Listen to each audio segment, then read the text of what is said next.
Welcome to Science in Star Wars, where we explore how close real-world science has come to our favorite Star Wars technology. I'm Anthony Carboni, and over on the wall is my co-host. Hello, my name is Watson. He likes it there. This week, we're talking about the technology behind one of the most beloved characters in the Star Wars universe.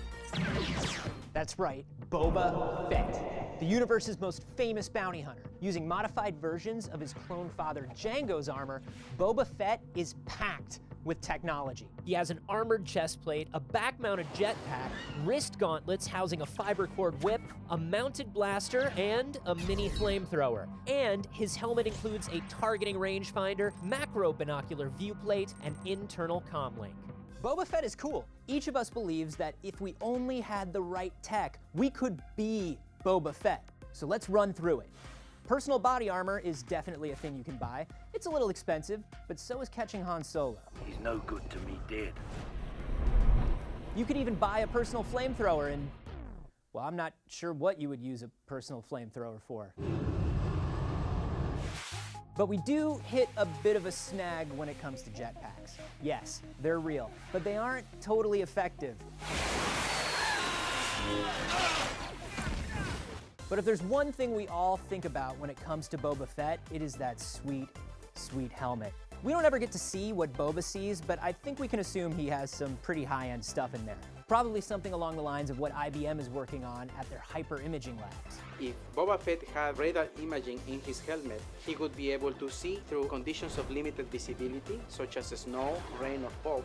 He would be able to see through common materials such as paper, carton, and also he would be able to have a wider field of view than his opponents. And while heads-up displays have become more common, they're not at Mandalorian levels yet. But we're getting closer. So you could one day be Boba Fett. Sort of. But I have somebody here who is actually 100% Boba Fett.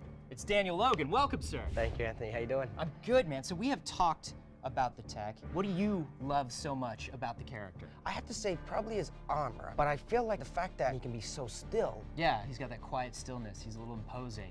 Exactly. But you can still feel who he is. I don't have the tools here to test your strength of spirit, Daniel Logan, but I can test the effectiveness of some of our weaponry against tactical armor. Now, you probably recognize this. Obviously, we can't get Mandalorian armor. We did the best we could. This is a 5.5-pound Kevlar vest. So Kevlar is a polymer weave, right? So it's this super strong fabric that's woven together, and then layers of that weave are put over each other. And this thing is bulletproof. It's also stab rated against knives, so if you run at this thing at 14 miles an hour, we're talking like Olympic runner speeds, and thrust at it, it will stop that knife. We frayed a couple layers, but we gotta remember this underform is white.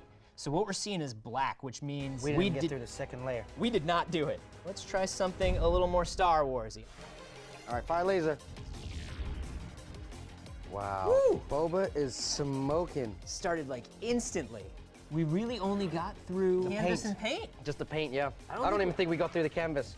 Oh my God, that's adorable. It's a little baby blaster burn. I can't even deal with this. Daniel, it's desperate times. We're just gonna have to use Boba Fett's tactics against Boba Fett. So we had our friend Alan Pan put this together for us. Oh, yeah! That was awesome.